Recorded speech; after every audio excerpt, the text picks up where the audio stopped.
नमस्कार साथियों, जय हिंद। शिक्षा संस्थान में आप सभी का स्वागत है। आज से हम एक नया टॉपिक चालू करने जा रहे हैं जो मध्य प्रदेश लोक सेवा आयोग और मध्य प्रदेश की सारी परीक्षाओं के लिए बहुत इम्पॉर्टेंट टॉपिक है, जिसमें हम मध्य प्रदेश की जनजाति और आर्ट एंड कल्चर के बारे में पढ़ेंगे। ठीक, चलिए। मध्य प्रदेश की जनजातियों को पढ़ने के पहले हमको देखना पड़ेगा जनजातियाँ क्या होती, क्योंकि जब तक हम जनजाति नहीं समझेंगे तब तक हमको ये समझ में नहीं आएगा कि भाई जनजाति से संबंधित प्रावधान क्या है। तो पहले एक सामान्य चीज़ों को देखते हैं जो ओवरऑल सभी एग्ज़ाम्स के लिए इम्पॉर्टेंट है। देन उसके बाद फिर हम आते हैं जो है वो मध्य प्रदेश की जनजातियों में।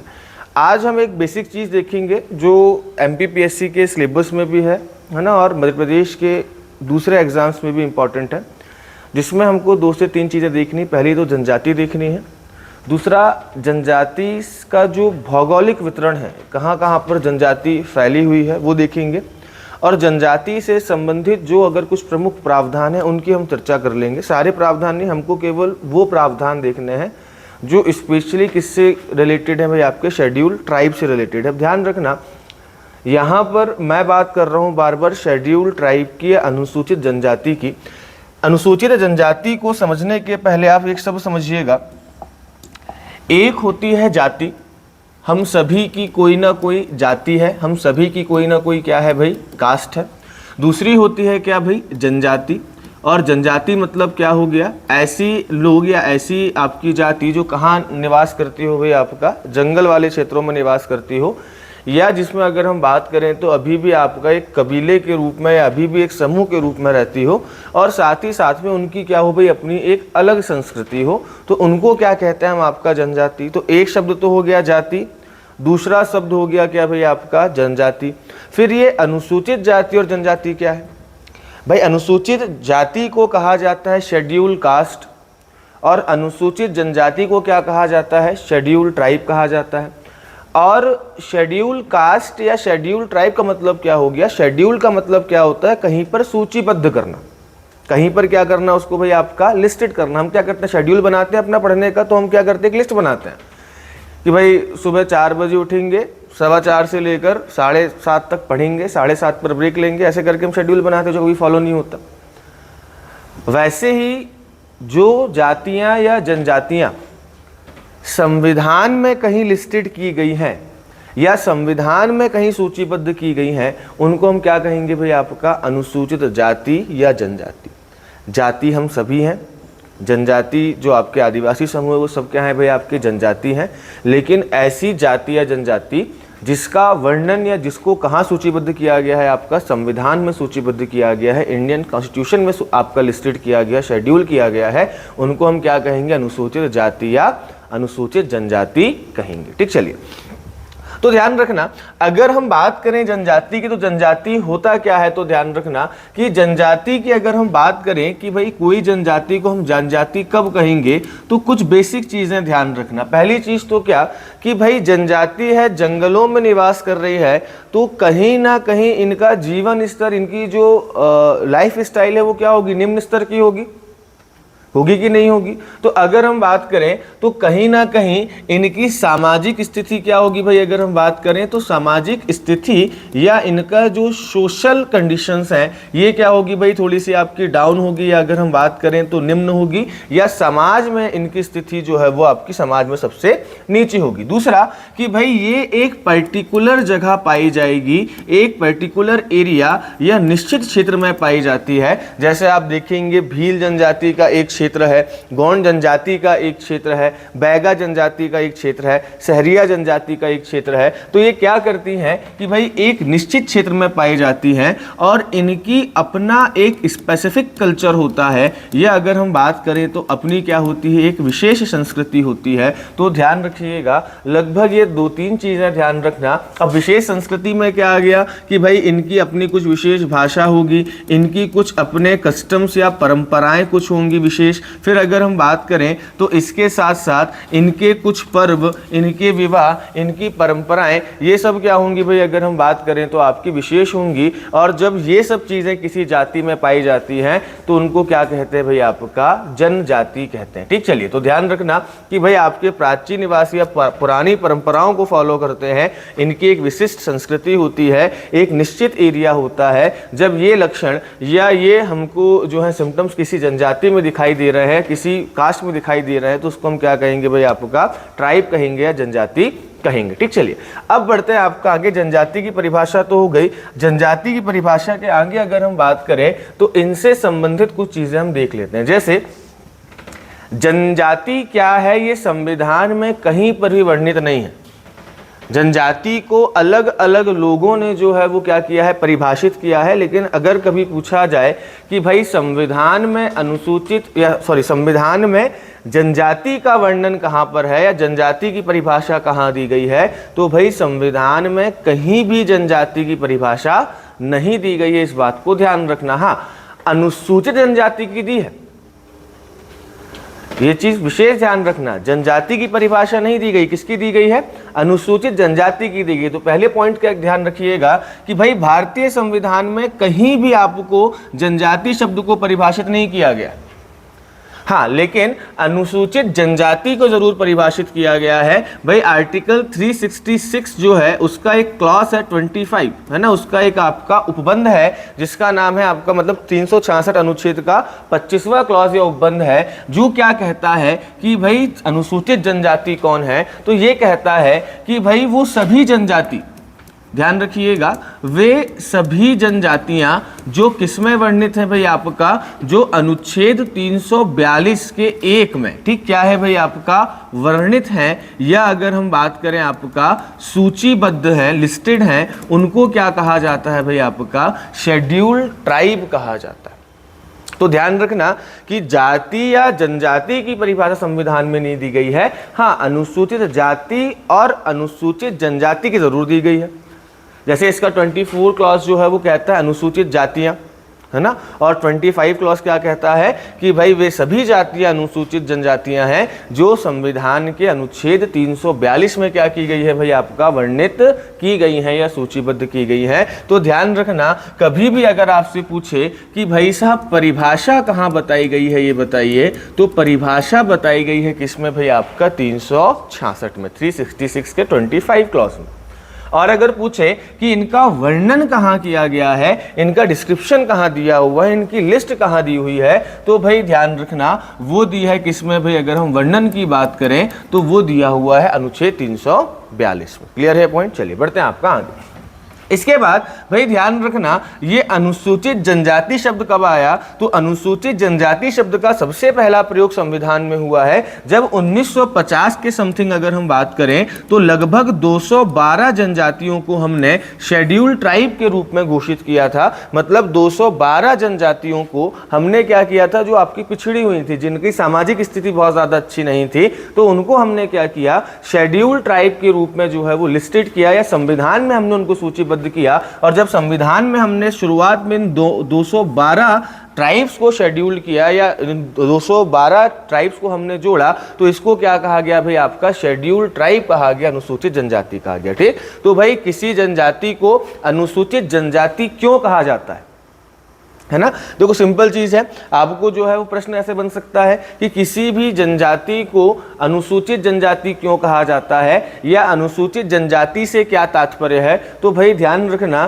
कि वो सभी जनजातियां जो संविधान में वर्णित हैं, संविधान में लिस्टेड की गई, उनको क्या कहेंगे भाई, आपका अनुसूचित जनजाति कहेंगे। ये अनुसूचित जनजाति शब्द यहाँ से आया। ठीक, चलिए इसके बाद भारत में अगर हम बात करें तो भाई ध्यान रखना, टोटल वर्तमान तक अगर हम अनुसूचित जनजातियों की बात करें तो कितनी जनजाति हैं भाई, आपकी 705 है। ठीक, इस बात को ध्यान रखना, भारत में कुल अनुसूचित जनजातियों की संख्या मतलब पॉपुलेशन की बात नहीं कर रहे हैं, वो जनसंख्या हो गई। संख्या मतलब कितनी आपकी जो है वो शेड्यूल्ड ट्राइब्स या जो ट्राइब्स की जो कास्ट है वो कितनी है, जैसे भील हो गया, गोंड हो गया। तो ऐसे अगर हम बात करें तो पूरे भारत में लगभग अनुसूचित जनजातियां कितनी है भाई, आपकी 705 है। ठीक। और अगर आप मध्य प्रदेश की बात करेंगे तो मध्य प्रदेश में कितनी है, 43 है। तो भाई ध्यान रखना, भारत की बात आए तो भारत में कितना हो जाएगा भाई आपका, भारत में टोटल 705 है वर्तमान तक, और मध्य प्रदेश में कितना है भाई आपका 43 है। एक कंफ्यूजन और ध्यान रखना, कई जगह हमको लिखा हुआ मिलता है मध्य प्रदेश की सबसे बड़ी जनजाति भील है और भारत की सबसे बड़ी जनजाति कौन सी है भाई आपका, गोंड है, ऐसा लिखा हुआ मिलता है। सेंसस उठा के देखेंगे, 2011 की जनगणना उठाकर देखेंगे तो 2011 की जनगणना के हिसाब से अगर हम बात करें तो भाई सबसे बड़ी जनजाति कौन सी मानी गई है, भील ही मानी गई है, ठीक। हाँ देखिए, अब दो चीज समझना, ये दोनों बहुत जरूरी है क्योंकि कंफ्यूजन होता है। भील जनजाति की अगर हम बात करें तो पर्टिकुलर ये एक एरिया में पाई जाती है, लेकिन गोंड जनजाति जो है वो पुरानी जनजातियों में से एक मानी जाती है और इसकी बहुत सारी उपजातियां हैं। भाई जैसे आप देखेंगे कि हमारी जो जाति होती है उसमें भी उपजातियां होती हैं, उपजाति होती है ना, कि भाई अगर मान लीजिए कोई जो है वो राजपूत है तो भाई राजपूत में भी अलग अलग प्रकार होते हैं, है ना, तो बहुत सारे भागों में बटे हुए होते हैं। तो वैसे ही गोंड जनजाति की बहुत सारी शाखाएं हैं। अगर हम उन सभी शाखाओं को देखें या समूह के रूप में देखें तो समूह के रूप में, एक ग्रुप के रूप में सबसे बड़ी जनजाति कौन सी हो जाएगी, गोंड जनजाति। अगर आपसे पूछे कि मध्य प्रदेश में ऐसी, भारत में या मध्य प्रदेश में ऐसी कौन सी जनजाति है जो समूह के रूप में सबसे बड़ी है, तो गोंड हो जाएगा। ऐसी कौन सी जनजाति है जो सबसे ज्यादा क्षेत्र में फैली हुई है, तो गोंड हो जाएगा, क्योंकि गोंड जनजाति एक पर्टिकुलर एरिया तक सीमित नहीं है। गोंड जनजाति का एरिया बहुत बड़ा है। तो जब क्षेत्र के हिसाब से अगर हम बात करेंगे, एरिया के हिसाब से अगर हम बात करेंगे तो गोंड आंसर होगा। और अगर हम जनसंख्या के हिसाब से बात करें कि सबसे बड़ी या सबसे ज्यादा जनसंख्या किसकी है, तो भाई ध्यान रखिएगा भील जनजाति आपकी जो है सबसे ज्यादा पाई जाती है, ठीक। चलिए, इसके बाद ध्यान रखना, भारत की सबसे छोटी जनजाति ध्यान रखिएगा कौन सी हो जाएगी, अंडमानी, जिसमें केवल 19 लोग पाए जाते हैं। इनकी टोटल जनसंख्या 19 है, ठीक। अंडमान निकोबार में पाई जाती है, तो अंडमानी ध्यान रखिएगा सबसे छोटी हो जाएगी, भील क्या हो जाएगी आपकी सबसे बड़ी हो जाएगी। तो इन पॉइंट्स को ध्यान रखना। यहां से सामान्यतः एक आध प्रश्न बन सकता है, तो बहुत ज्यादा टफ पोर्शन नहीं है, केवल 366 ध्यान रखना और 342 ध्यान रखना। 366 एंड 342 डेफिनेशन 366 में दी गई है और डिस्क्रिप्शन या वर्णन किस में दिया गया, लिस्टेड किस में किया गया है, 342 में किया गया है, 342 में किया गया है, ठीक। चलिए बढ़ते हैं आपका आगे अगर हम बात करें तो कुछ समितियां ध्यान रखना। अच्छा, एक चीज और बता देता हूं, जनजाति शब्द अगर आ रहा है तो ऐसी कल्पना मत करना कि जैसे टीवी सीरियल में देखते हैं ना या कार्टून वगैरह में कि जंगल से जा रहे हैं और फिर वैसे जो है पत्ता वत्ता पहन के बालों में ऐसे सर में और एक भाला वाला लेके आपको घेर लिए, है ना, और उसके बाद जो है वो हु हम्मा कर रहे हैं भाला लेकर, है ना, और डरा रहे हैं। तो वैसा नहीं है कि ना आपको कढ़ाई में रख दिया पका रहे हैं, वो सब नहीं चलता। वो सब मूवी वगैरह में होता है या जो प्राचीन मूवियाँ होती है उसमें होता है, ठीक, जो प्राचीन परंपराओं में दिखाते थे। वर्तमान में दिखते हैं हमारे जैसे ही, क्योंकि हमारे पास भी आप देखेंगे ना, हमारे साथ भी कई लोग तैयारियां कर रहे हैं, शेड्यूल ट्राइब के लोग रहते हैं, शेड्यूल कास्ट के लोग रहते हैं, तो वो क्या अलग दिखते नहीं भाई, हम जैसे ही दिखते हैं, हम जैसे कपड़े पहनते हैं तो दिखेंगे हमारे जैसे, है ना। तो ऐसा मत सोचना कि बिल्कुल अलग दिखते हैं, ये हमारे जैसे ही है, उन्हीं की हम बात कर रहे हैं, ठीक। चलिए, तो ध्यान रखना, इनसे संबंधित कुछ समितियां बनी है भाई, है ना। तो समितियों के सबसे पहले तो नाम ध्यान रखना कि कौन कौन सी समिति आपकी बनी है। तो ध्यान रखना, एक सबसे महत्वपूर्ण समिति थी आपकी चंदा समिति। मैं अभी केवल बात कर रहा हूं शेड्यूल ट्राइब से संबंधित जो समितियां हैं, अनुसूचित जनजाति संबंधी जो समितियां हैं, इसमें पहली ध्यान रखिएगा, इंपॉर्टेंट है, जो कौन सी है भाई आपकी चंदा समिति। और ये चंदा समिति कब बनी थी भाई आपका 1960 में बनी थी, ठीक। तो ध्यान रखिएगा 1960 में एक समिति बनी थी जिसका नाम क्या है भाई चंदा समिति। और इस चंदा समिति को गठन क्यों किया गया था, तो इसका गठन इसलिए किया गया था कि भाई आप हमें ये बताइए कि हम किस जनजाति को, किस समुदाय को अनुसूचित जनजाति में रखें या नहीं रखें। तो इस जनजाति ने अपनी रिपोर्ट तैयार की और इस रिपोर्ट में इन्होंने कहा कि भाई 5 चीजें ध्यान रखिएगा। मतलब किसी भी जनजाति को अगर हम अनुसूचित जनजाति कह रहे हैं तो ये 5 पैरामीटर्स ध्यान रखना या 5 क्राइटेरिया ध्यान रखना। क्या क्या कि भाई पहली चीज तो आपका भौगोलिक एकाकीपन हो, मतलब अगर हम बात करें तो ज्योग्राफिकल आइसोलेशन हो, मतलब ये एक पर्टिकुलर किसी जगह पर क्या हो भाई आपकी पाई जा रही हो। जैसे भील हम देखते हैं, एक पर्टिकुलर एरिया में पाई जा रही है। बैगा हम देख रहे हैं पूरी मध्य प्रदेश में पाई जा रही है ना। शहरी हम देख रहे हैं श्योपुर में पाई जा रही है। ऐसी भारत में आपकी बहुत सारी जनजातियाँ। तो इनका क्या हो भाई, एक तो आपका पर्टिकुलर कोई एरिया हो, दूसरा पॉइंट क्या है कि भाई इनका अपना एक स्पेसिफिक क्या हो भाई, आपका कल्चर हो, एक विशेष क्या हो इनका अपना कल्चर हो। जैसे भाई अगर हम बात करें भील जनजाति की, तो भगोरिया क्या है भाई आपका, उनका एक कल्चर है। गोल गधेड़ो क्या है भाई, उनका एक कल्चर है। गोंड में आएंगे तो भाई मड़ई उत्सव क्या है, उनका एक कल्चर है ना। उनका डांस हो गया, उनकी परंपराएं हो गई, ये क्या है भाई, उनके कल्चर है। उनके विवाह का जो प्रकार है वो क्या है भाई, आपका कल्चर है। उनके समाज में जो यूथ हाउस होते हैं, युवा गृह होते हैं, वो भी क्या है भाई, एक कल्चर है।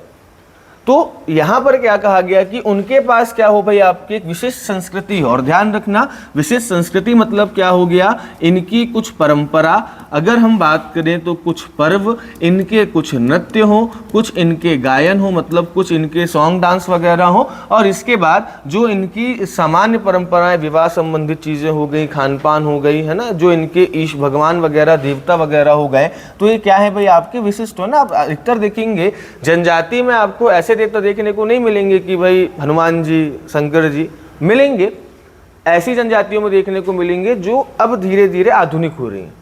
वरना कैसे देखने को मिलेंगे, राजपंथा, मरही माता, है ना, बूढ़ा देव, बड़ा देव, दूल्हा देव, है ना, ऐसे जो है वो आपको पारधी देवी, तो ऐसे आपको जो है वो देवता देखने को मिलेंगे। मतलब ये भी क्या, इनकी एक विशेष संस्कृति का क्या है भाई, आपका पार्ट है। ठीक, चलिए इसके बाद फिर क्या हो भाई, इनमें एक आदिम लक्षण हो। आदिम लक्षण मतलब क्या होता है, कुछ पुरानी परंपराएं हो, कुछ पुराने लक्षण इनमें हमको देखने को मिले। मतलब जैसे जो पुराने लोग निवास करते थे वो क्या है भाई, हमको इनमें देखने को मिले। तो कुछ हमको इनमें एक आदिम लक्षण जो है वो देखने को मिले, ध्यान रखना। इसके बाद पिछड़ापन, चाहे वो सामाजिक रूप से हो, चाहे वो आर्थिक रूप से हो, क्या हो भाई, आपका पिछड़े हुए हो, है ना। मतलब सामाजिक रूप से और आर्थिक रूप से क्या होना चाहिए भाई, इन्हें पिछड़ा हुआ होना चाहिए। मतलब क्या है भाई, पिछड़े हो, बैकवर्डनेस। तो आप देखेंगे कि भाई इसीलिए इनको क्या दिया जाता है, आपका रिजर्वेशन वगैरह दिया जाता है, ताकि इनकी स्थिति क्या हो भाई, आपकी सुधरे। इसके बाद थोड़ा सा संकोची स्वभाव हो। संकोची स्वभाव मतलब क्या हो गया कि भाई जैसे देखेंगे तो भाई ये ज़्यादा कहीं जाते नहीं हैं, अपने ही बीच में रहते हैं, है ना भाई। कोई बाहर का, मतलब अभी तो ठीक होगी स्थिति, पहले तो ऐसा था। मतलब हमें अभी तक याद है, भोपाल में एक बार कैंप लगा था, ठीक, जम्बूरी मैदान में। तो हम लोग सरस्वती में पढ़ते थे, तो जो है वो आरएसएस की तरफ से कैंप आयोजित होते थे। तो सरस्वती स्कूल की जो है वो कुछ आपके शाखाएं हैं जो ऐसे वन वाले क्षेत्रों में क्या करती थी भाई, आपका स्कूल संचालित करती थी। और ये बात मेरे ख्याल से बहुत पहले की है, मुझे लगता है शायद ये बात होगी 2006, 7, 8 की लगभग बात है। मैं भी बहुत छोटा था उस समय, पर स्कूल में पढ़ते थे। तो भाई हम लोग गए थे साथ में देखने के लिए, हम लोग को ले जाया गया था देखने के लिए। और जब कैंप लगा था तो उन सबको भोपाल आया जाना था। तो मतलब हमने देखा कि जब वो पहली बार मतलब बस देखे तो उनको लगा, मतलब बड़ी बस जैसे अच्छी बस देखी तो उनको लग रहा था पता नहीं क्या आ गया। और सबसे हंसी की बात क्या हुई कि हम लोग उनको, बच्चों को लेकर जो है वो आए स्टेशन। और स्टेशन में जैसे ही मतलब खड़े हुए थे पहले, तो जैसे ही ट्रेन प्लेटफॉर्म पर आई वो बच्चे वहाँ से भाग गए डर के, है ना। तो क्या है भाई, अगर हम बात करें तो बहुत ज़्यादा जानकारियाँ इनको नहीं होती। इनका स्वभाव क्या होता है भाई, आपका संकुची स्वभाव होता है। तो ध्यान रखिएगा, ये 5 पैरामीटर्स है ना। अब देखो सवाल क्या है, देखो मैंने आपको बताया कि बहुत ज़्यादा डीप में सवाल नहीं पूछता है। अभी भी आप देखेंगे, कल पीएससी का पेपर हुआ है, बहुत ज़्यादा डीप अगर आपने पढ़ा है तो कोई मतलब नहीं है। हाँ, लेकिन जो आपने बेसिक्स पढ़ा है, अगर उन बेसिक्स को आपने ध्यान रखा है कि सवाल किस प्रकार के बन सकते हैं, तो आप वहाँ पर आंसर कर लेंगे। अब जैसे भाई ये पॉइंट्स हमने पढ़े हैं, अब यहाँ पर हमने पढ़ लिया कि भाई चंदा समिति गठित कब हुई, 1960 में। दूसरा, कितने पैरामीटर्स बनाए इन्होंने, 5। किसके लिए गठित हुई थी भाई ये, कि भाई जो किसको हम अनुसूचित जनजाति का दर्जा दें या नहीं दें, इसके लिए हुई थी। 5 पैरामीटर्स कौन कौन से हैं, तो भाई ध्यान रखना, भौगोलिक एकाकीपन, मतलब एक पर्टिकुलर अपने अलग एरिया में रह रहे हो। दूसरा, विशिष्ट संस्कृति हो। तीसरा क्या है भाई, अगर हम बात करें तो विशिष्ट संस्कृति के साथ साथ अगर हम बात करें तो एक तरीके से पुराने कल्चर्स को फॉलो कर रहे हो या एक आदिम आदिम परंपरा हो ना, जैसे आदिवासी वगैरह जो रहते थे, पुराने लोग जो रहते थे, वो आपका उस तरीके से रह रहे हो। उसके बाद भाई बैकवर्डनेस हो और संकुची स्वभाव हो, ये 5 पैरामीटर्स इसने बनाए थे। अब सवाल बन सकता है इनमें से भाई चंदा समिति द्वारा आदिवासियों के लिए बनाए गए 5 पैरामीटर्स में से इनमें से कौन सा पैरामीटर शामिल नहीं है या कौन सा पैरामीटर शामिल है। अब ये आपने पढ़ा तो है, अगर ध्यान रहेगा तो आंसर लगा लेंगे, है ना। इसके बाद एक जो है वो बना था आपका आयोग जिसका नाम है ढेबर आयोग, और ये ढेबर आयोग कब बना था? 1973 में बना था। और इसका इंपॉर्टेंस क्या था कि भाई इसने एक अलग कैटेगरी बनाई जिसको कहा गया आदिम जनजाति, या आपका जो है प्रिमिटिव ट्राइब्स कहा गया, ठीक, आदिम जनजाति कहा गया। और फिर आगे चलकर 2006 में ध्यान रखना, इन आदिम जनजाति को हम किस नाम से जानते हैं? पीवीजीटी के नाम से जानते हैं, या विशेष रूप से कमजोर जनजातीय समूह के रूप में जानते हैं, है ना। भारत में लगभग 70 से ऊपर ऐसे समूह है, लगभग 74 के आसपास जो है वो पीवीजीटी, मतलब इन आदिवासियों में भी जो पिछड़े हुए। जैसे भारिया जनजाति है, भारिया जनजाति को 1981 की जनगणना में जंगलियों के जंगली कहा गया, वाइल्ड ऑफ वाइल्ड्स कहा गया, मतलब जंगलियों से भी जंगली हैं, जंगलियों के जंगली, इतने पिछड़े हुए हैं ना। तो कुछ जनजाति जैसे हमारे यहाँ बात करें तो भारिया हो गई, बैगा हो गई और सहरिया जनजाति हो गई, ये 3 जनजातियों को विशेष रूप से पिछड़ी जनजाति घोषित किया गया, मतलब जनजातियों में भी क्या है, इनकी स्थिति आपकी पिछड़ी हुई। तो ध्यान रखना, तो इनको हम किस नाम से संबोधित करते हैं? पीवीजीटी के नाम से संबोधित करते हैं, प्रिमिटिव ट्राइब्स के नाम से इनको हम जो है वो आपका इनको हम जानते हैं, ठीक, वल्नरेबल ट्राइब्स ग्रुप्स के नाम से जानते हैं। तो पीवीजीटी समूह के नाम से इनको जाना जाता है, अक्सर ये शब्द ध्यान रखना, पीवीजीटी, ठीक। तो ये चीज ध्यान रखिएगा, ये विशेष रूप से क्या है भाई, आपकी पिछड़ी जनजाति है। इनकी संकल्पना या इनका कॉन्सेप्ट किसने दिया था? तो ढेबर आयोग ने दिया था। कब दिया था? 1973 में। और किस नाम से दिया था भाई? आपका प्रिमिटिव ट्राइब के नाम से दिया था, या आदिम जनजाति के नाम से दिया था। 2006 में क्या हो गया, इनका नाम परिवर्तन हो गया, किसमें? पीवीजीटी में हो गया, ठीक। चलिए, इसके बाद एक और ध्यान रखना कि भाई आपका प्रोफेसर वर्जीनियस सक्सा समिति एक बनी थी, ये 2003 में बनी थी, और इसका संबंध भी जो है वो पीवीजीटी के अधिकारों से था, कि भाई जहां पर वो रहते हैं, जहां पर आपका रेसिडेंस करते हैं, तो वहां पर इनको ही संपूर्ण अधिकार दिए जाएं, इस बात के लिए आपकी एक समिति बनी थी। तो भाई शेड्यूल्ड ट्राइब से संबंधित 3 समितियां विशेष ध्यान रखना, चंदा समिति, इसके बाद ढेबर समिति और आपका जो है वो वर्जीनियस समिति का संबंध जो है वो किससे हो जाएगा? आपका पीवीजीटी समुदाय से हो जाएगा। इस पॉइंट को जो है वो क्या रखिएगा, ध्यान रखिएगा, ठीक। चलिए बढ़ते हैं आपका आगे। तो ये बेसिक चीजें ध्यान रखिए कुछ, इसके बाद आगे बढ़ते हैं। अगला है जनजातियों को अलग अलग लोगों ने अलग अलग नाम से बुलाया है। ये प्रश्न भी पूछा जा सकता है, तो ये कुछ चीज़ें बस ध्यान रखना। इसके बाद हम भौगोलिक जो है वो चीज़ें देखेंगे, कहाँ कहाँ पर कौन सी जनजाति देखने को मिल रही। तो ध्यान रखिएगा, जनजातियों के लिए हमने क्या किए हैं, कुछ अलग अलग नाम दिए हैं। अलग अलग लोगों ने जनजातियों को क्या किया है भाई, अलग अलग नामों से बुलाया है, ठीक। अब देखते हैं किसने किन किन नामों से बुलाया है। तो सबसे पहले ध्यान रखिएगा, जो आपके संस्कृत लिटरेचर्स हैं या संस्कृत टेक्स्ट हैं, उसमें ध्यान रखिएगा भाई आपका अत्विका के नाम से या वनवासी के नाम से जो है वो बुलाया गया है, किसको भाई?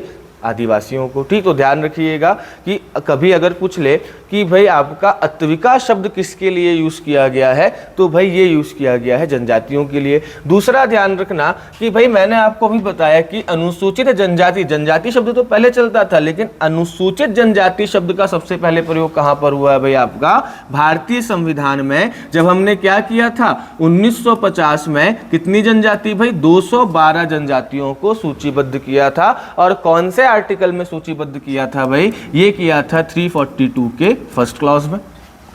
इसके बाद भाई ध्यान रखिएगा, दलित शब्द का प्रयोग जो है वो सबसे पहले किसने किया था? आपका ब्रिटिशर्स ने किया था, अंग्रेजों ने किया था। तो दलित शब्द का प्रयोग इनके लिए सबसे पहले किसने किया था भाई? आपका ब्रिटिशर्स ने किया था, इस बात को ध्यान रखना।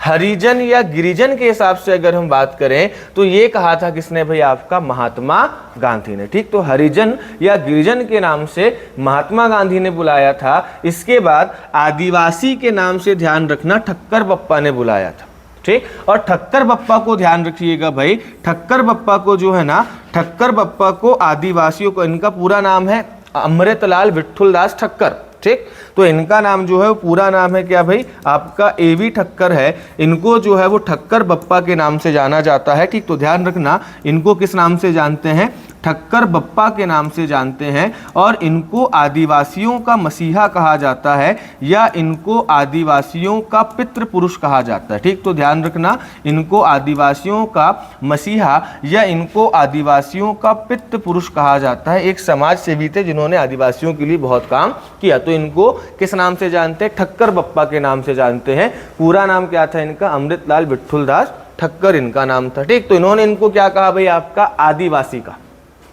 ठीक, इसी के साथ साथ ठक्कर बप्पा के साथ साथ काका कालेलकर ने भी क्या कहा इनको भाई, आपका आदिवासी कहा। और हर्बर्ट रिजले ने भी क्या कहा भाई, इनको आपका आदिवासी कहा। तो ये पॉइंट ध्यान रखना, ठक्कर बप्पा हो गए, काका कालेलकर हो गए और आपका हर्बर्ट रिजले हो गए। इन्होंने भाई इनको जनजाति को किस नाम से बुलाया भाई, आदिवासी के नाम से बुलाया।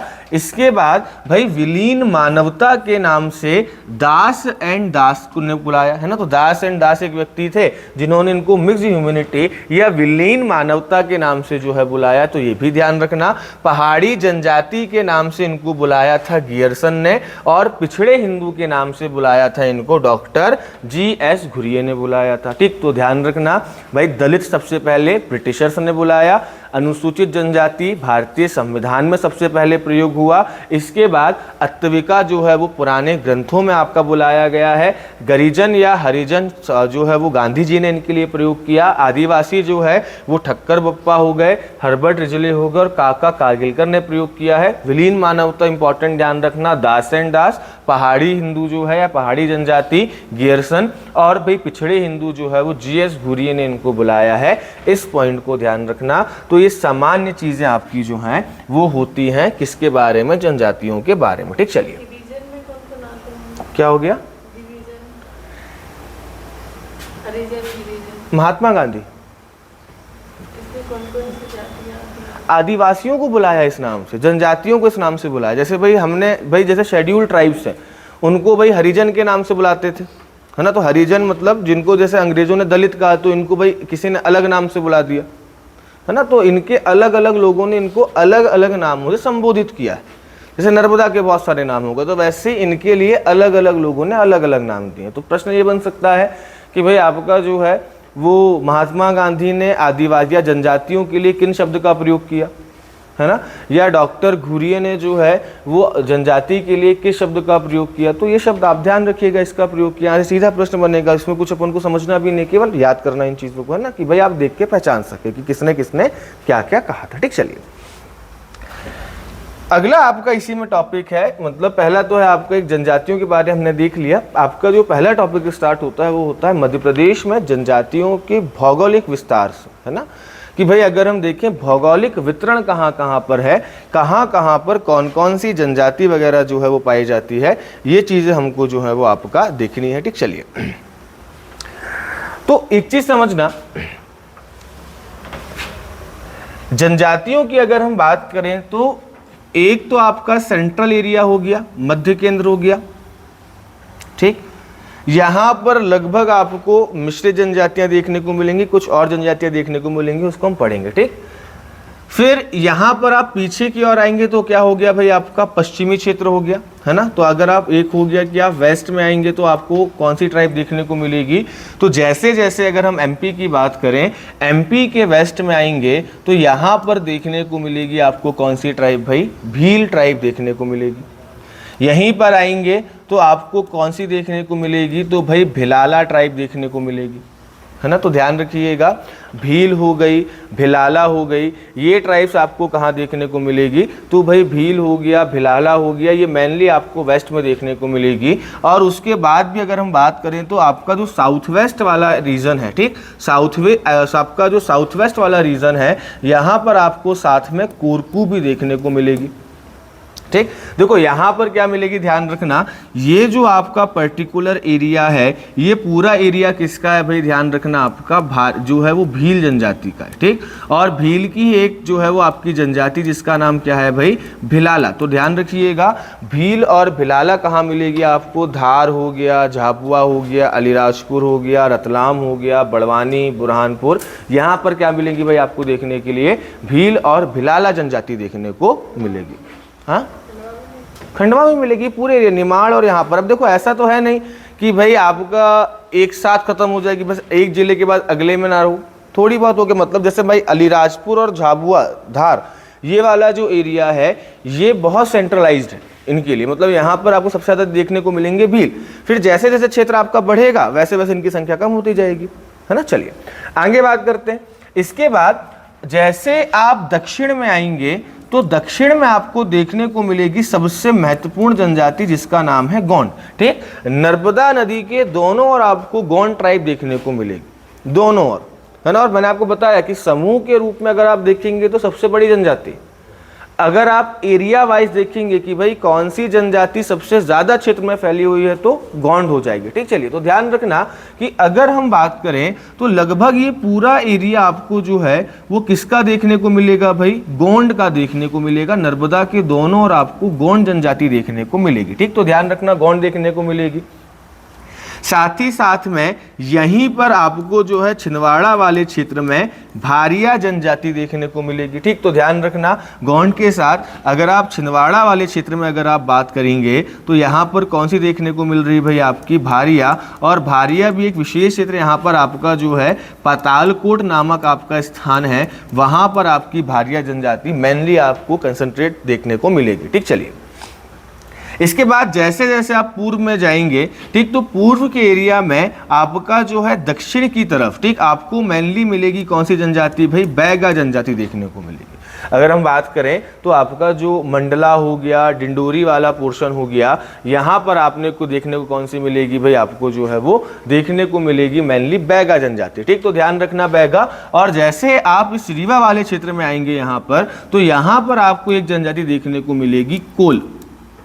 कोल के साथ साथ आपको देखने को मिलेगी शहडोल वाले क्षेत्र के आसपास पनिका ट्राइब देखने को मिलेगी। ये पनिका वही है जो कबीर दास को फॉलो करते हैं या अपने आप को कबीरा कहते हैं या कबीर पंथी कहते हैं, है ना। तो ध्यान रखना पूर्व की ओर बढ़ेंगे तो बैगा देखने को मिलेगी, यहीं पर आपको कोल देखने को मिलेगी, है ना। तो इनको आप जो है वो ध्यान रखना। यहीं पर और भी ट्राइब है, हम केवल अभी बड़ी ट्राइब्स देख रहे हैं कुछ। ठीक, तो ध्यान रखिएगा कि अगर हम बात करें तो ये वाला जो आपका क्षेत्र है यहाँ पर मेनली आपको बैगा देखने को मिलेगी। अब समझना एक चीज और, गोंड जनजाति लगभग इस पूरे क्षेत्र में थोड़ी थोड़ी मात्रा में फैली हुई। ठीक है, ऐसा नहीं कि जहां बैगा है वहां गोंड मिलेगी नहीं, गोंड मिलेगी, लेकिन मेनली अधिकतर कौन सी मिलेगी आपकी, बैगा मिलेगी। ठीक, चलिए इसके बाद अगर हम बात करें तो यही पूर्व के एरिया में आपको जो है वो पनिका ट्राइब देखने को मिलेगी, है ना। पनिका ट्राइब हो गई यहीं पर। फिर आप उत्तर में और यहाँ पर रीवा वाले क्षेत्र में आएंगे तो यहीं पर आपको कोल जनजाति देखने को मिलेंगी, है ना, जो अपना संबंध माता शबरी से मानती है ना। तो पनिका जनजाति अपना संबंध किससे मानती है भाई, पनिका मानती है कबीर से, और कोल किससे मानती है भाई, अपना जो है संबंध वो मानती है माता शबरी से मानती है। ऐसे अगर हम बात करें तो जब उत्तर के क्षेत्र में आप आएंगे तो उत्तर के क्षेत्र में आपको दो जनजाति मेनली देखने को मिलेगी। एक जो है वो हो जाएगी कौन सी भाई, सहरिया जनजाति।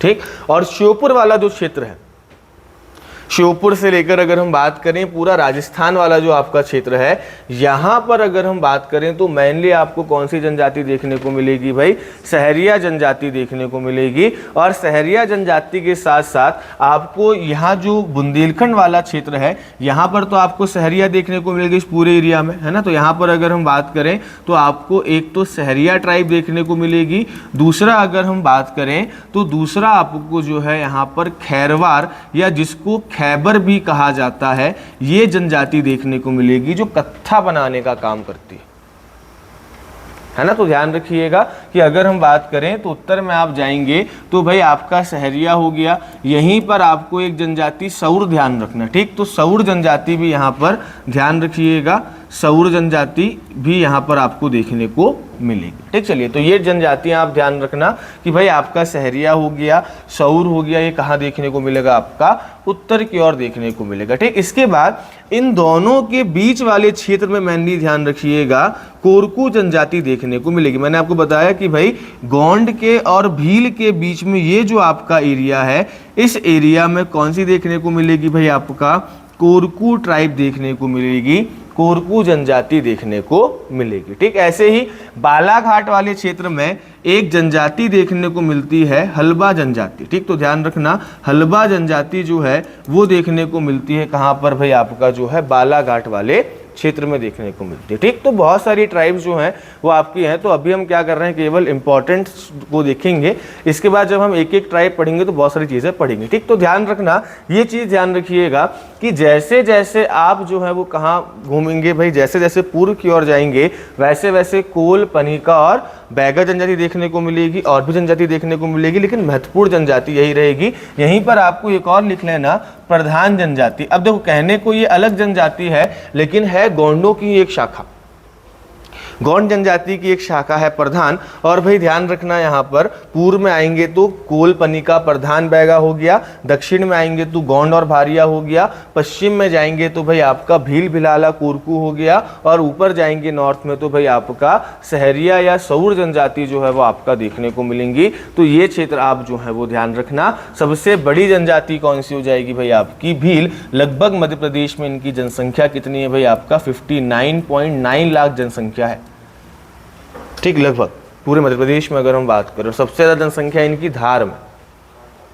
ठीक, चलिए, तो ये पॉइंट्स जो है वो क्या रखिएगा भाई, ये आपका इनका क्या हो जाएगा, भौगोलिक विस्तार हो जाएगा कि कौन सी जनजाति आपको जो है वो कहाँ पर देखने को मिल रही है। ठीक, चलिए, तो ये आपके कुछ जो है वो चीज़ें हो गई। अब इसके बाद एक काम करते हैं कि सीधे आपके जो जनजातीय प्रावधान है, ठीक, वो देख लेते हैं, या आपको इनका अगर सेंसस वगैरह देखना हो तो वो देख लेते हैं। ठीक, चलिए, तो अगर हम बात करें कुछ विशेष चीज़ें और ध्यान रखिएगा कि अगर हम बात करें जनसंख्या के हिसाब से तो सबसे बड़ी जनजाति ध्यान रखना कौन सी हो जाएगी भाई, आपकी भील हो जाएगी। ठीक, सबसे बड़ी कौन सी हो गई, भील जनजाति। दूसरे नंबर पर कौन सी हो जाएगी भाई, आपकी गोंड जनजाति हो जाएगी, ध्यान रखना। ठीक, तो दूसरे नंबर पर कौन सी जनजाति हो जाएगी भाई, आपकी गोंड जनजाति। लेकिन अगर वापस वही चीज़ हो गई कि समूह के रूप में अगर आपसे पूछा जाए कि भाई समूह के रूप में सबसे बड़ी जनजाति आपकी कौन सी है, तो ध्यान रखना समूह के रूप में सबसे बड़ी जनजाति आपकी जो है वो गोंड जनजाति हो जाएगी। इस पॉइंट को जो है वो ध्यान रखिएगा। ठीक, चलिए, बढ़ते हैं आपका आगे। इसके बाद अगर हम बात करें तो ध्यान रखना कि कुछ फैक्ट्स ध्यान रखिएगा।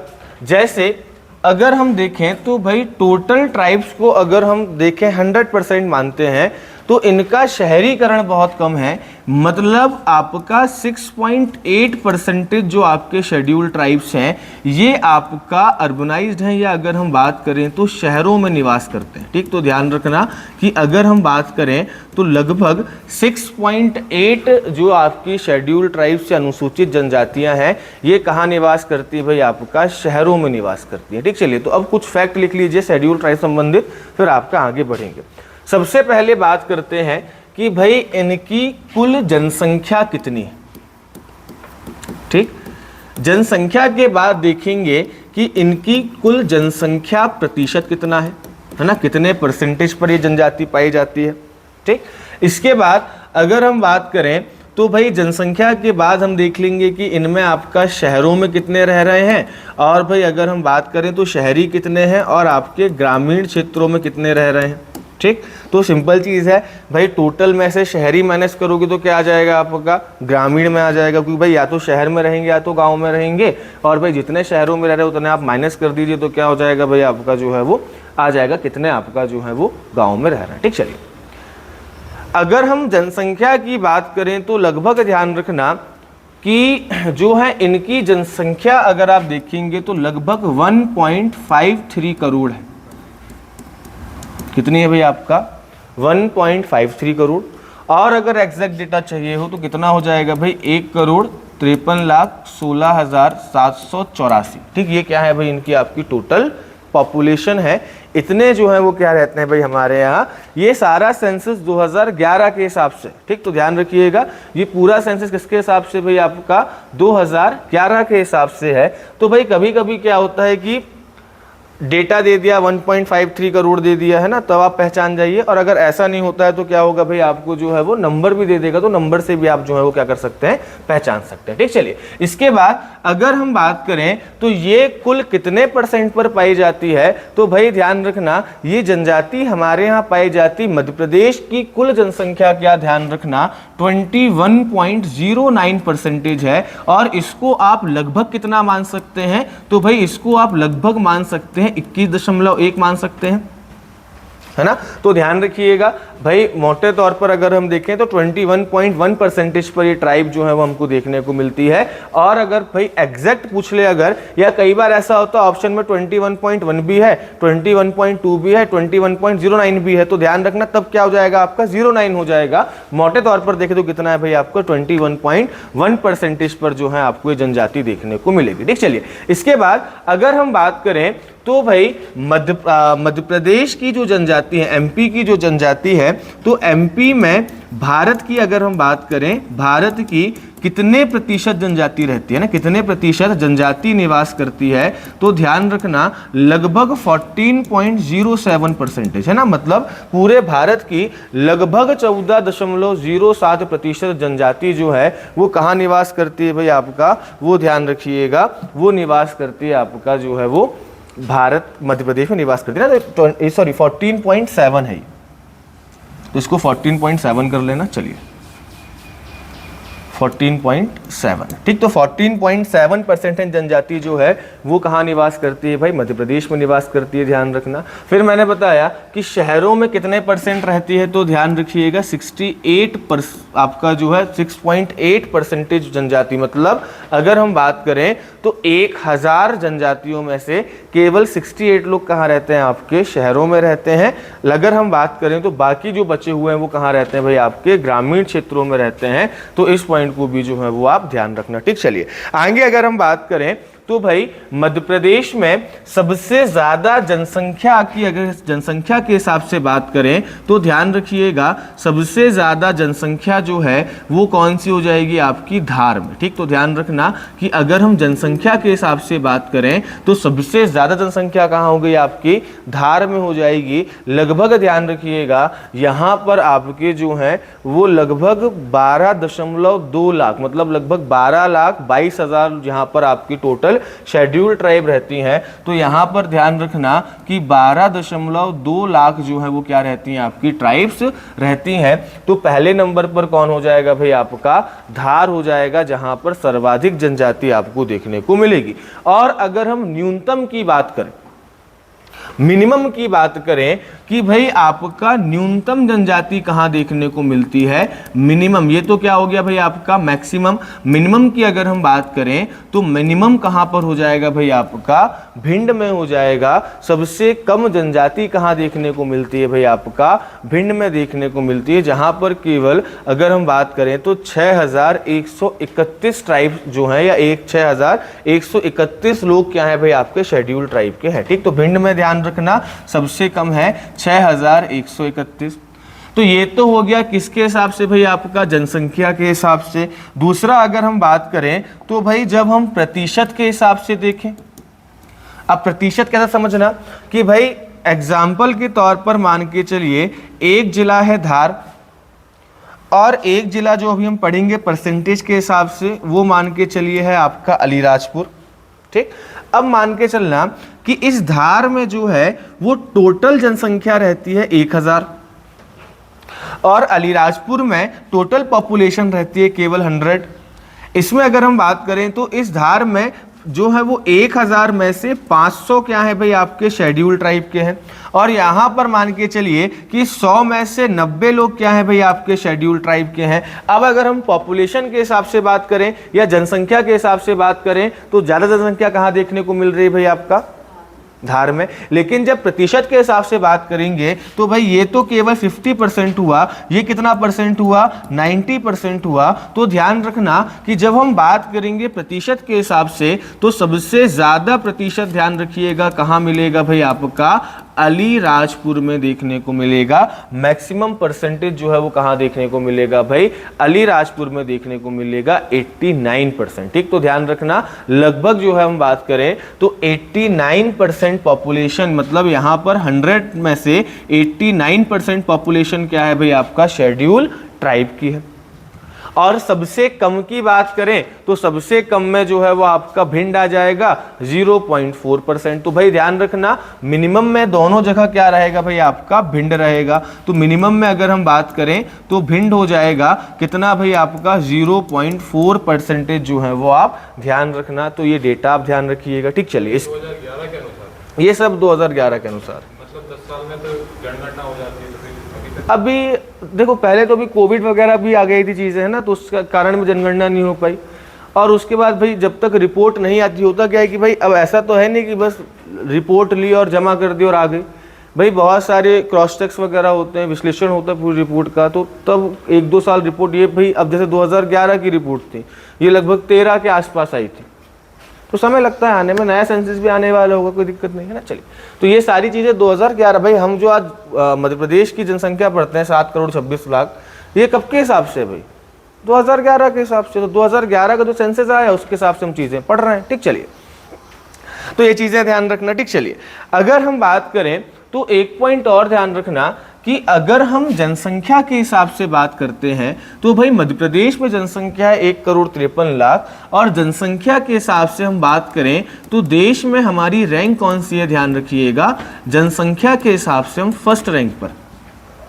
ठीक, ध्यान रखिएगा, वही कॉन्सेप्ट है। जनसंख्या के हिसाब से अगर हम बात करें तो जनसंख्या के हिसाब से हम कौन से नंबर पर हैं, फर्स्ट नंबर पर है। लेकिन जब हम बात करते हैं परसेंटेज के हिसाब से तो भाई परसेंटेज के हिसाब से हम जो हैं वो कौन से नंबर पर हो जाएंगे, 13वें नंबर पर हो जाएंगे, है ना। तो 13th नंबर पर हो जाएंगे परसेंटेज के हिसाब से, और जनसंख्या के हिसाब से हम जो है वो आपका पहले नंबर पर हो जाएंगे। इस पॉइंट को ध्यान रखना। ठीक, चलिए आगे अगर हम बात करें तो भाई ध्यान रखना मध्य प्रदेश में, एमपी में जो आपके शेड्यूल ट्राइब्स हैं, इनके अगर हम सेक्स रेशियो की बात करते हैं या इनके लिंगानुपात की बात करते हैं तो भाई ध्यान रखना इनका जो लिंगानुपात है वो कितना है भाई, आपका 984।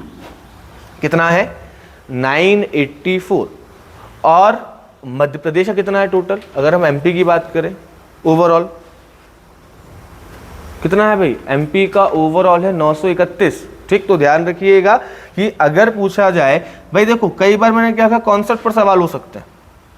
भाई ये तो एक फैक्ट हो गया कि भाई मध्य प्रदेश में जनजातियों का लिंगानुपात कितना है, आपने बता दिया 984। ठीक, मध्य प्रदेश में नॉर्मल अगर सामान्य तौर पर बात करें तो मध्य प्रदेश का लिंगानुपात कितना है, 931। मध्य प्रदेश का सेक्स रेशियो कितना है भाई, 931।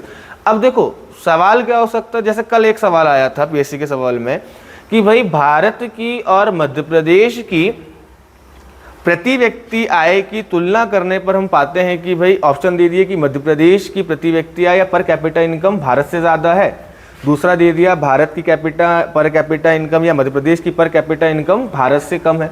तो अब इस प्रकार के सवाल यहाँ भी पूछ सकते हैं ना कि भाई अगर हम जो है मध्य प्रदेश पे लिंगानुपात की स्थिति पर विचार करें तो हम क्या पाएंगे कि भाई पहला ऑप्शन दे दिया कि मध्य प्रदेश में जनजातियों का लिंगानुपात मध्य प्रदेश के लिंगानुपात से ज़्यादा है, दूसरा दे दिया मध्य प्रदेश का जो लिंगानुपात है वो जनजातीय या मध्य प्रदेश में जनजातियों का लिंगानुपात मध्य प्रदेश के लिंगानुपात से कम है, तीसरा दे दिया बराबर है ना।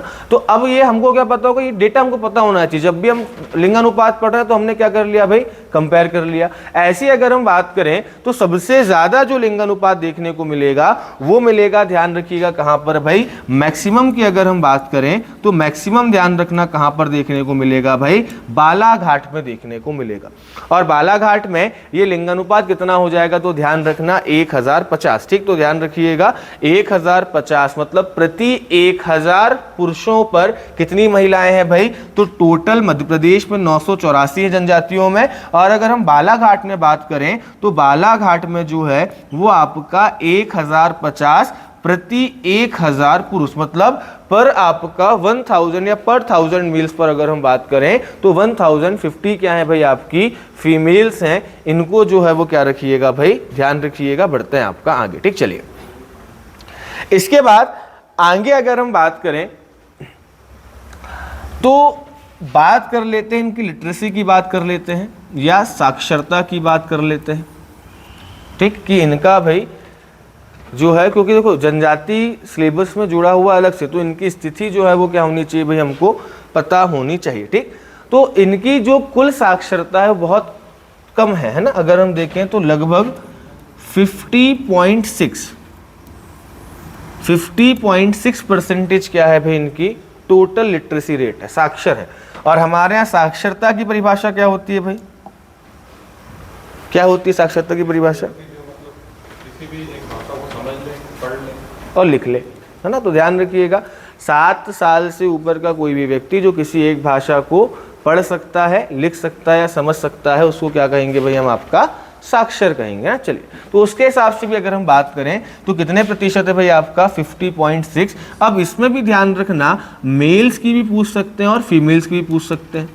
और ध्यान रखिएगा हमारे यहाँ जो समाज है वो पुरुष प्रधान समाज है ना। अब धीरे धीरे विचार बदल रहे हैं। तो पहले तो क्या होता था भाई, आपका जो लड़कियां होती थी उनको एजुकेशन का अधिकार ही नहीं मिलता था। तो वहां पर अगर हम बात करें तो भाई ध्यान रखना हर जगह आपको लगभग जो फीमेल लिटरेसी रेट है वो क्या देखने को मिलेगा भाई, आपको कम देखने को मिलेगा। तो वही चीज आपको जनजाति में भी देखने को मिलेगा। जनजाति में आप देखेंगे तो लगभग 59.6 जो है वो आपका मेल्स का है, ठीक। तो ध्यान रखना लगभग अगर आप बात करेंगे तो भाई 59.6% ध्यान रखना ये किसका हो जाएगा भाई, 59.6 जो है वो आपका मेल्स का हो जाएगा। और लगभग 41% की अगर हम बात करें, है ना, 41.5% की अगर हम बात करें तो ये किसका हो जाएगा भाई, आपका फीमेल्स का हो जाएगा, ठीक। तो ध्यान रखना 41.9% किसका हो जाएगा भाई, ये हो जाएगा आपका फीमेल का हो जाएगा। तो ये सब डेटा जो है ये पूरा डेटा एमपी का है ना। तो ये डेटा से आपके जो है प्रश्न वगैरह बन सकते हैं, इस चीज़ को जो है वो ध्यान रखिएगा, ठीक। चलिए आगे अगर हम बात करें तो भाई आपका जो है वो हमने देखा कि भाई शहरीकरण जो है वो आपका कितना है भाई 6.8 है, मतलब लगभग 6.8% जनसंख्या जो है वो कहाँ निवास कर रही है, शहरों में निवास कर रही है। लेकिन अगर हम देखें कि भाई ऐसा कौन सा जिला है जहाँ की ज़्यादा आदिवासी या किस जिले के सबसे ज़्यादा आदिवासी शहरों में निवास करते हैं, तो ध्यान रखना भाई वो हो जाएगा आपका भिंड, ठीक। तो ध्यान रखना कि भिंड में लगभग 76% आदिवासी शहरों में निवास करते हैं, है ना। तो ध्यान रखिएगा अगर हम इसकी भी बात करें तो भाई शहरी की अगर हम सबसे ज़्यादा की बात करें कि भाई सबसे ज़्यादा आपका कहाँ पर, या अगर हम बात करें मैक्सिमम कहाँ पर, तो भाई ध्यान रखना आपका मैक्सिमम हो जाएगा आपका भिंड में, जहाँ अप्रॉक्स 76% लोग क्या करते हैं भाई, आपका 76% लोग जो हैं वो शहरों में निवास करते हैं ना। लगभग 76.8% है, ध्यान रखना 76.8% लोग क्या करते हैं भाई, 76.8% लोग जो हैं वो आपका शहरों में निवास करते हैं। और मिनिमम की अगर हम बात करें तो मिनिमम कौन सा हो जाएगा भाई, ध्यान रखना मिनिमम डिंडोरी हो जाएगा, जहां पर सबसे कम लोग जो है वो आपका शहरों में रहते हैं। ओवरऑल भी ध्यान रखना, ओवरऑल अगर पूछे कि भाई सबसे ज़्यादा आपका अर्बनाइजेशन वाला जिला कौन सा है या सबसे ज़्यादा आपका जो है वो नगरीकरण वाला जिला कौन सा है, तो ओवरऑल भोपाल हो जाएगा, जनजातियों में भिंड हो जाएगा और डिंडोरी दोनों में न्यूनतम रहेगा। अगर हम ओवरऑल बात करें कि सबसे ज़्यादा या सबसे कम नगरीकरण कहाँ पर है, तो डिंडोरी तब भी होगा, ओवरऑल भी होगा।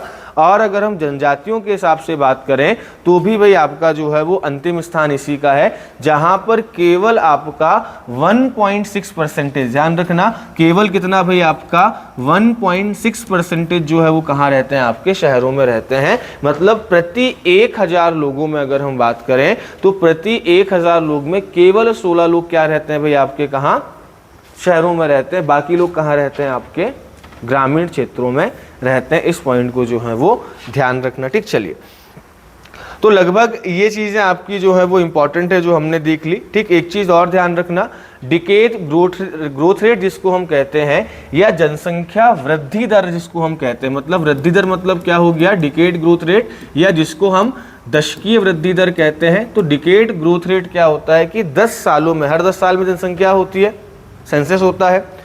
तो 2011 में जो सेंसस हुआ था उसकी तुलना में, मतलब 2001 में जो सेंसस हुआ था उसकी तुलना में 2011 में कितने प्रतिशत की वृद्धि इनमें हुई है ना, जनजातियों में। तो इसको या किसी भी क्षेत्र की अगर हम बात करें, डिकेड ग्रोथ रेट क्या कहलाता है, दशकीय वृद्धि दर क्या कहलाता है कि भाई दर अगर हम बात करें तो एक रेट आ गया, परसेंटेज आ गया कि भाई आपका 10 सालों में जो है वो कितने प्रतिशत जनसंख्या बढ़ी है, उसको हमने क्या कह दिया, आपका डिकेड ग्रोथ रेट कह दिया। और ध्यान रखिएगा इनका जो आपका जनसंख्या वृद्धि दर है वो है मध्य प्रदेश में 25.2। ठीक, तो ध्यान रखिएगा, मतलब अगर हम बात करें तो हर जो है वो आपका 2011 में अगर हम बात करें तो प्रति 100 जनसंख्या पर 25 लोग की वृद्धि हुई है। मतलब अगर 2001 में जनसंख्या 100 थी तो अब कितनी हो गई, 11 में 125.2 हो गई। तो इस पॉइंट को ध्यान रखना। ठीक, चलिए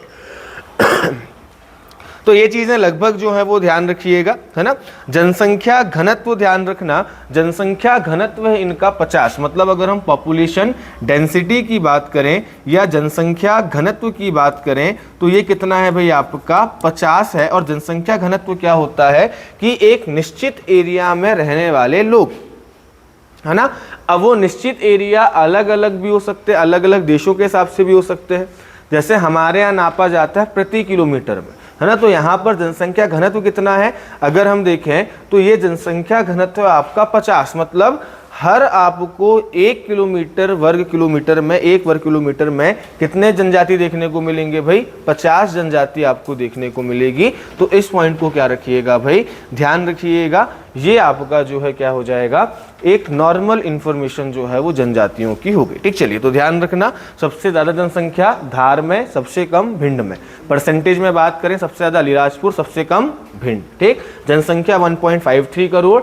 टोटल की आप बात करेंगे तो आपका 1,53,53,16,784 784 जो है वो लास्ट में डिजिट जो है वो ध्यान रखना, क्योंकि भाई कई बार ऐसा होता है कि जनसंख्या परसेंटेज की जगह पर आपको या जनसंख्या प्रतिशत की जगह पर आपको संख्या दे दी और फिर संख्या आपने बोला 1.53 तो याद किया था, आगे क्या है तो ध्यान रखना लास्ट में कितना है भाई आपका 784 रहेगा, इसको आप पहचान लेना। ठीक, चलिए इसके बाद अगर हम बात करें तो भाई आपका जनसंख्या वृद्धि दर कितनी है, तो लगभग 25.2 इनका डिकेड ग्रोथ रेट है। इसके बाद जनसंख्या प्रतिशत कितना है, तो एमपी की टोटल जनसंख्या का 21.09% या 21.1% जो है आपके क्या है भाई शेड्यूल्ड ट्राइब्स हैं। भाई जनसंख्या के हिसाब से पहले नंबर पर, प्रतिशत के हिसाब से 13वें नंबर पर ध्यान रखना। फिर अगर हम बात करें तो भाई टोटल 6.8 लोग जो हैं वो आपका 6.8% लोग कहाँ रहते हैं भाई आपका शहरों में रहते हैं। बाकी आप माइनस करेंगे तो कितना आ जाएगा भाई मेरे ख्याल से 93.2 है ना। तो 93.2 लोग कहाँ रहते हैं आपके ग्रामीण क्षेत्रों में रहते हैं।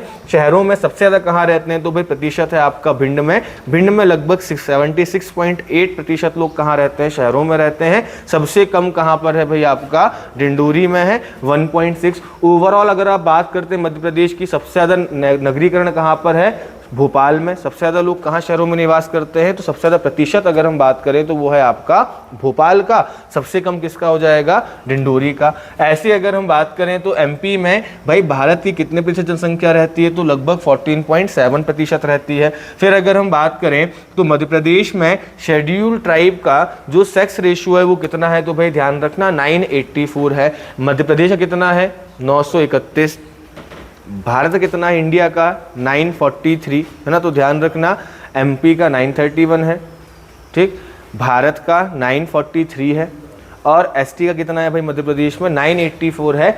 सबसे ज़्यादा कहाँ पर है भाई ध्यान रखना आपका बालाघाट में आपको जो है वो देखने को मिलेगा। ठीक, तो ध्यान रखिएगा सबसे ज़्यादा लिंगानुपात जो है वो आपको बालाघाट में देखने को मिलेगा। इसके बाद जनसंख्या घनत्व तो ध्यान रखना कितना है भाई आपका 50 व्यक्ति पर वर्ग किलोमीटर पर आपके जो है भाई पाए जाएंगे। लगभग इन पॉइंट्स को आप जो है वो ध्यान रखिएगा। बढ़ते हैं आपका आगे।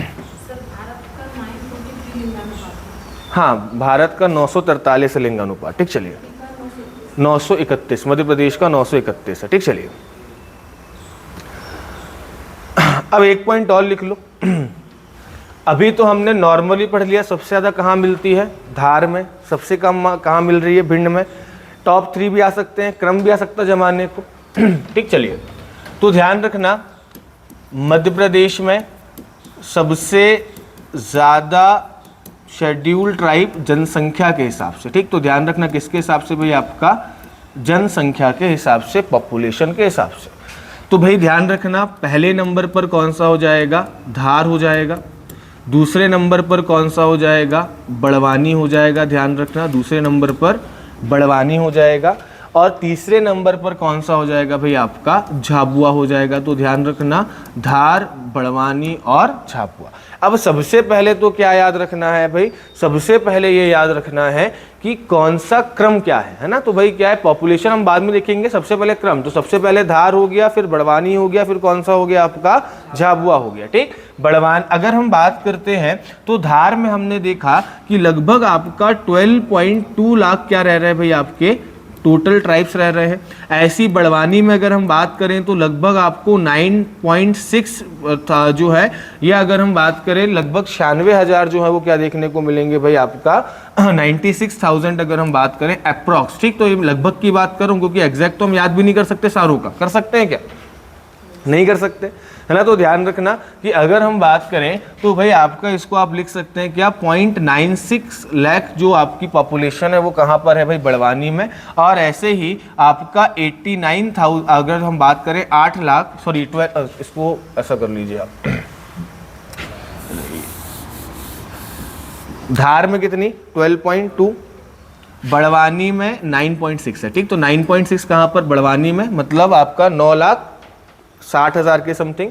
और झाबुआ में अगर हम बात करें तो 8.9 लाख जो है वो ध्यान रखना। तो धार, बड़वानी और क्या हो जाएगा, झाबुआ, ये मैक्सिमम हो जाएंगे किसके हिसाब से भाई, आपका जनसंख्या के हिसाब से जो है वो ध्यान रखना। ठीक, चलिए इसके बाद जनसंख्या के हिसाब से अगर हम बात करें तो भाई आपका मध्य प्रदेश में सबसे कम की बात करें ना, सबसे कम अगर हम जनसंख्या की बात करते हैं, एसटी जनसंख्या की बात करते हैं, शेड्यूल ट्राइब पॉपुलेशन की बात करते हैं, तो सबसे कम ध्यान रखिए हमने देखा था कहां पर भाई, आपका भिंड देखा था पहले नंबर पर, जहां पर कितने भाई 6,131 क्या रह रहे थे भाई, अगर हम बात करें तो आपके शेड्यूल ट्राइब रह रहे थे। तो पहले क्रम ध्यान रखना, फिर पॉपुलेशन ध्यान रखना। ठीक, और पॉपुलेशन में भी या इनमें भी जो टॉप का है उसका डेटा याद रखना, है ना, उसका डेटा सब पूछने की संभावना जो है वो क्या है, आपका ज्यादा है। ठीक, सेकंड नंबर पर अगर हम बात करें तो भाई ध्यान रखना आपका जो है दतिया है, और तीसरे नंबर पर मुरैना, मतलब तीनों आपको ऊपर ही देखने को मिलेंगे,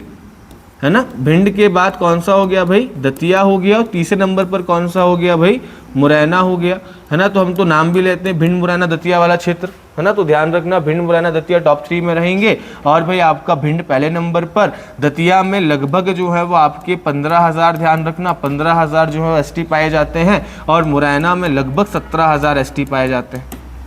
ठीक, तो ये ध्यान रखिएगा कि भाई आपका जो है भिंड हो गया, दतिया हो गया, मुरैना हो गया, ये आपके क्या है भाई, आपके सबसे कम जनसंख्या वाले में है। ऐसे अगर हम बात करें तो भाई मध्य प्रदेश में मैक्सिमम या सर्वाधिक एसटी परसेंटेज की बात करते हैं, प्रतिशत की बात करते हैं, तो पहले नंबर पर तो ध्यान रखना कौन सा आ जाएगा भाई, आपका अलीराजपुर आ जाएगा, जिसमें अगर हम बात करें तो लगभग आपका 89% पॉपुलेशन क्या है भाई, आपका शेड्यूल ट्राइब की है। ठीक, इसके बाद अगर हम बात करें दूसरे नंबर पर ध्यान रखना झाबुआ हो जाएगा, और झाबुआ के बाद तीसरे नंबर पर ध्यान रखना भाई आपका बड़वानी हो जाएगा। ठीक, तो दूसरे नंबर पर कौन सा हो गया भाई, ध्यान रखना दूसरे नंबर पर झाबुआ हो जाएगा, और तीसरे नंबर पर अगर हम बात करें तो कौन सा हो जाएगा भाई, बड़वानी हो जाएगा। तो ध्यान रखिएगा झाबुआ में लगभग 87% पॉपुलेशन क्या है भाई, आपकी शेड्यूल ट्राइब की है ना, मतलब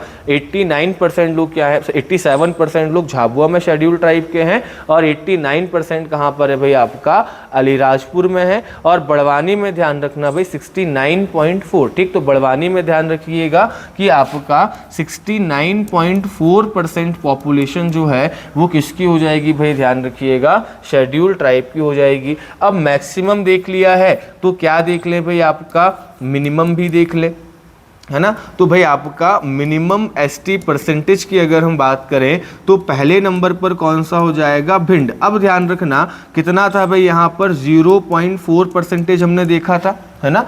अब ध्यान रखना एक चीज और, यहाँ पर दतिया पहले है मुरैनाबाद में, ठीक। तो भिंड तो पहले नंबर पर रहेगा, लेकिन अगर हम बात करें मुरैना और दतिया की लोकेशन क्या हो जाएगी भाई, आपकी चेंज हो जाएगी। अब मुरैना पहले आ जाएगा और दतिया कहाँ चला जाएगा भाई, आपका बाद में। तो सेकंड नंबर पर क्या हो जाएगा भाई, आपका मुरैना हो जाएगा।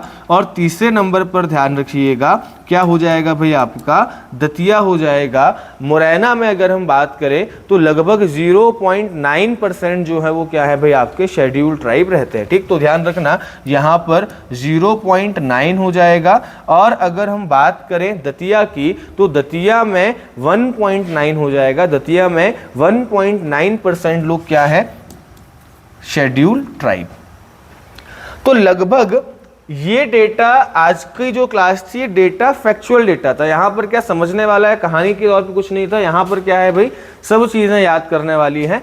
कल से जो है वो हम क्या करेंगे, इनसे संबंधित कुछ आपके प्रावधान वगैरह देख लेंगे, ठीक। सबसे ज़्यादा जो इनके प्रावधान वगैरह देख लेंगे कि कौन कौन से इनके इम्पॉर्टेंट प्रोविजंस हैं संविधान के, है ना। तो जैसे कहाँ पर इनको लोकसभा में आरक्षण मिला है, कौन से आर्टिकल में, कौन से आर्टिकल में इनको जो है विधानसभा मिला है ना, कौन से आर्टिकल में इनको सेवाओं मिलता है। तो वो कल आपका हम जो है संवैधानिक प्रावधान को देखते हुए फिर चालू करेंगे मध्य प्रदेश की एक एक जनजाति, है ना। तो सबसे पहले आपका जो बड़ी जनजाति है उनको कवर करेंगे। तो फिर वहाँ से आपको बहुत ज़्यादा चीज़ें याद नहीं करनी है, वहाँ पर चीज़ें समझने वाली आ जाएंगी। अब ये डेटा ऐसा है जिसमें केवल आपको याद ही करना है ना। तो याद आपको कैसे करना है कि एक लगभग याद कर लेना कि भाई अगर आपके प्रीलिम्स एग्जाम में आता है तो आप क्या कर सके भाई, पहचान सके। क्योंकि इतना ज़्यादा फैक्ट जो है वो मेंस में पूछने की संभावना कम होती है और प्रीलिम्स में हमको लिखना नहीं है। प्रीलिम्स में क्या करना है भाई, हमको केवल देख के पहचानना है। तो ये फैक्ट्स ऐसे हैं जो बार बार भूलेंगे, तो एक बार बहुत ज़्यादा याद करने से कोई मतलब नहीं है, क्योंकि आप 4 दिन बाद फिर भूल जाओगे। तो उससे अच्छा है कि आप केवल इनको अपनी नज़रों के सामने से बार बार निकालते हो चलो, आपको ऑटोमेटिक याद हो जाएगा, है ना। और भाई बिना याद किए आपको ऑटोमेटिक जब बार बार नज़रों के सामने से निकलेगा तो ऑटोमेटिक ये चीज़ें याद हो जाएंगी, ठीक। चलिए, परसेंटेज मैंने क्या कहा, पहले आपको याद करना है डेटा, मतलब जिले याद करना है, ठीक। कि भाई सबसे पहले आपको ये पता होना चाहिए कि भाई सबसे ज़्यादा ट्राइब्स पाई कहाँ जा रही है। तो पहले तो आपने जिले याद कर लिए 3, उसके बाद जब जिले याद हो गए तब डेटा याद कर लो। डेटा भी कम से कम मैंने क्या कहा, एटलीस्ट पहले का पता होना चाहिए, जो फर्स्ट वाला है उसका पता होना चाहिए। बाकी उसके बाद की कहानी तो अलग ही है। अगर वो याद कर सके तो अच्छी बात है, नहीं कर रहे तो कोई बात नहीं। और याद नहीं करना, पहचानने का काम करना है बस, है ना। तो 1-2 बार जब आप पढ़ेंगे तो क्या होगा भाई, याद हो जाएगा। बाकी पहले जो इंपॉर्टेंट है, प्रायोरिटी होनी चाहिए पढ़ने की। तो पहले जिले याद करो फिर डेटा याद रखो, है ना। चलिए, तो ध्यान रखिएगा। तो इसके आगे हम देखेंगे आपकी कहानी, कल देखेंगे, है ना। धन्यवाद, जय हिंद।